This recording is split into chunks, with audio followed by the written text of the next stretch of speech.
আলহামদুলিল্লাহ, আমাদের ত্রাণ অ্যারেঞ্জ হয়ে গেছে। এখন এগুলো সব রেডি হচ্ছে, আপনাদের জন্য পাঠাবো, ফেনীবাসীর জন্য, ফেনী নোয়াখালীর জন্য। আলহামদুলিল্লাহ, স্বাধীন দেশে আমরা আসলে এত সুন্দর আমরা আশা করি না কখনোই, কিন্তু সবাই নিয়ে আসছে আমাদেরকে দেওয়ার জন্য। এবং হ্যাঁ, সব রেডি হচ্ছে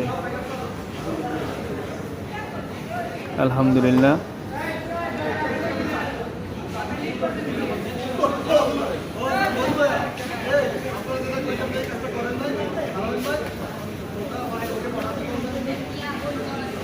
আলহামদুলিল্লাহ, আলহামদুলিল্লাহ। আরও আসতেছে, আরও আসবে। এটাই স্টুডেন্ট, এটাই হলো গিয়ে আমরা স্বাধীনতার পর। এগুলো কি তাল হচ্ছে? হ্যাঁ, সব সব একদম সব শুকনা